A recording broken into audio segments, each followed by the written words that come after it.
Okay, so we just finished making this set of code blocks, and I showed you that I had already done this once before, and we're going to now be adding to this. So we've got one joke working with our random being chosen between 1 to 1, and we're going to be adding to that 7 more jokes. Okay, so if we had 7 jokes, we would need 7 statements. So here we have this is exactly the same thing that you just saw here, except I've moved this part, which is our laugh at the end, okay, that part, I've moved down to the bottom.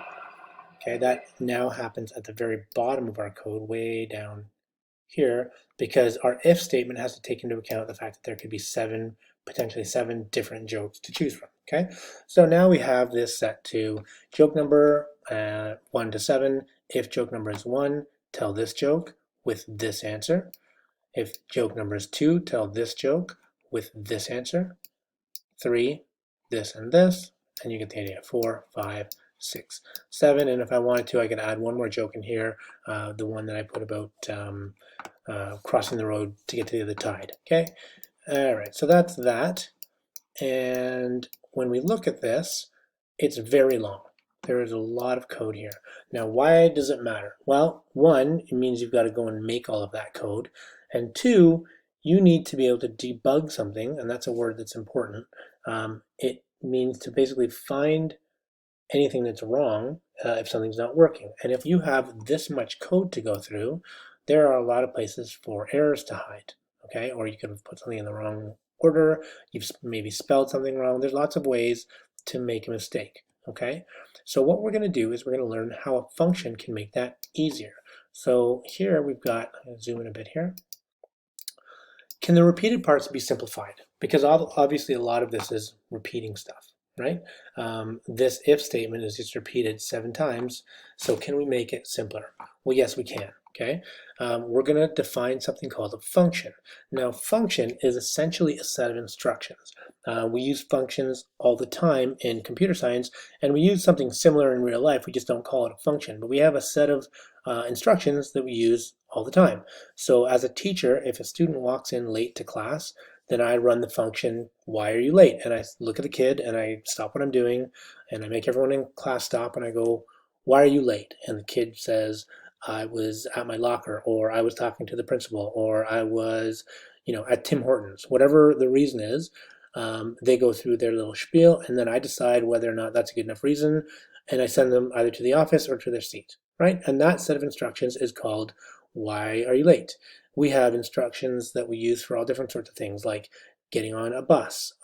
We get on the bus and we pay our fare, and then we walk to the closest seat. And then if we don't like that seat, we look and see if there's a further seat back. And if we can't find a seat, then we look for a place to stand, and we decide if the person that we're standing next to is weird, and then we move. There's a whole set of instructions for everything in life. This is called a function, and we run that function for a bunch of different reasons. We're going to create a function to repeat anytime we need that set of instructions. So the set of instructions we're talking about right now is this right here. Okay, this repeat the dot dot dot thing. Okay, so we go repeat 3 times, dot, wait, dot dot, wait, dot dot dot, wait, and repeat. We're going to make that into a function called wait and think.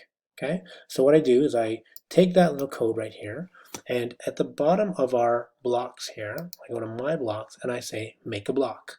So I click that, I give it a name, and don't worry about these for now, we'll talk about this later, but it creates a block. And you can see I've made 3 different blocks, and we'll get back to these in a minute, but this one's called wait and think.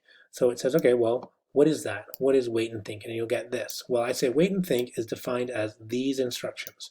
Repeat 3 times, think dot, wait, think dot dot, wait, think dot dot dot, wait, and repeat 3 times. That's what I mean when I say that. And so what I can do then is I can take this piece of code, and if you just pay attention to just this if statement, right? If our number, say this, do a costume switch, wait, and then costume switch back and give me the answer, well, I can shorten that by doing just this here, wait and think. I now have, instead of all of this, I've just got this code block that says wait and think, and it calls this. So what you can see, I'm going to zoom out here. Okay, I've shortened this code from that long, okay, down here, to that long. Okay, that's significantly shorter. And we no longer have to search if there's a problem with one of the jokes. I don't have to go through each of these and see. If wait and think is working, let me zoom in again, sorry. Okay, so if my wait and think function is working, it's working because of this. If it's not working, again, it's not working because of this. So I don't have to go through all of them in that big long list. I just have to check this. If I have to make a change, say I decide that I only want to happen 2 times, I don't have to go and change this to, and change that to, and change that to. I just have to change it here and say, let's make that happen 2 times. And now when I run it, it's going to only do it 2 times and then move on. Okay, that's a very easy thing to do one time in my function rather than all over the place in my code. Okay, set that back to 3 because that's what I wanted. Okay, so I've shortened this. One function already makes this a lot shorter and thus easier to debug. It also makes it easier to change, as we just saw. It also decreases the chance of typos or any kind of errors. Okay, so there's our shortened code. That looks like this. And at the end, after my if statements, I put on my drum symbol crash. Okay, next. Can we make this even simpler? Can we find more repeated code that can be simplified? Well, yes. What else repeats a bunch of times? Well, this part, that if statement still has some stuff that repeats. That if statement repeats a bunch of times. Okay, well, how do we make that shorter? How do we simplify that? Well, we're gonna use another block. And you can see I've made a block called tell a joke. All right, well, what's that mean? The joke and the solution both found inside an if statement. Okay, here's the joke, here's the solution, and both of those are in the if statement. We're going to simplify it with another function. Okay, so here we go from this big long list down to only this. This is much shorter. Okay, look at how much space we've saved. Okay, we go from this long, okay, down to this long. Okay, great. That's a lot shorter and a lot easier to handle. So, oops. So what we need to do now is, zoom in here, is we need to use, so again, we're going to go to our variables, or our blocks, sorry, and we're going to say make a block, and we're going to call it tell a joke, and then it's going to say, okay, what's that? And it's going to ask you to define tell a joke. Well, it's easy to create a function, okay, that says the things that we said, but notice here we are referring to joke numbers. So if joke number is 5, do this. If joke number is 6, do this. So there's something that changes from each of these if statements. So I can't just copy and paste all of this. I need to do something specific to tell it to pay attention to which joke is being said. So I've got to make a little bit of a change within here, okay, to make this make more sense. So I'm going to say define tell a joke as say my joke, I'll get back to that in a second, say my joke, do my costume switch, run wait and think, which is another function, switch back, and then say my joke number of answers. So joke number, if you remember, is what's defined at the very beginning, right? When we went over at the very beginning of this thing, we said set joke number to a random number between 1 and 7. So let's say it's 3. Okay, well, here we're going to say item 3 of jokes. Jokes is a list. I mentioned in the beginning of this tutorial that we were going to create a list of jokes and a list of answers. Well, let's take a look at that. Here's my list of jokes. Here's my list of answers. So joke number 1, answer number 1. Joke number 2, answer number 2. Joke number 3, answer number 3, and so on all the way down to 7. If I wanted to add my 8th joke, I would put another one of these here, duplicate that, and put in why does octopus cross the road, add it to my list of jokes, okay? And then to get to the other side gets added to my list of answers. And those are just here in my variables. I've got 2 lists, answers and jokes, okay? Now, I don't need this, but I like to have it so when I reset my game, I can just delete any of my list and add these back in, okay? So that I just have a fresh set. And if I turn those on, you'll see I reset that, okay, and it doesn't ever get longer than 7, okay? So that's, if I didn't have this, what would happen? It would, every time I click this, it's just going to add it. See, it's 14 now, and I don't want that. So I add this guy here just to clear off my list, and now I'm back down to 7. Okay, so there's my jokes, there's my answers. We don't need to see them because they're kind of terrible jokes. But what's happening here? Define tell a joke. Well, tell a joke is say item number 3, which is joke number, out of this list. Why does an octopus make a good soldier? do my clustering change, do my wait and think, change back to my regular octopus, and then say item number 3, okay, my joke number of answers, because it's well armed. There's my answer, okay? So now it's telling my joke using my joke number for however long I say, and it's doing all this. This now can be placed here as one single block. And now instead of being so long, we've now taken this whole thing down to this really small amount of code. Now, interestingly, this is no longer needed. We actually don't need this if statement anymore, because if you think about it, oops, keep doing that. Back down. If you think about it, we don't need an if anymore, because this is specifically using our joke number, right? We have joke number 1, it uses joke number 1. If it's joke number 2, it tells joke number 2. Joke number 3 tells joke number 3, and answer number 3. So we no longer have to use an if. So we can actually get rid of that whole if statement, right? Let's take a look here. So the nice thing about a list is we can call on a specific item from the list in the order the items appear. So list item number 1, list item number 2, list item number 3, and so on. Okay, this means we no longer need our if statement. We just need to run the tell a joke function, since this function draws on the item list randomly based on the joke number that we selected, right? So if it's 3, it chooses number 3. So we don't need this anymore. We can reduce this down into this little thing right here. This is now our new block of code.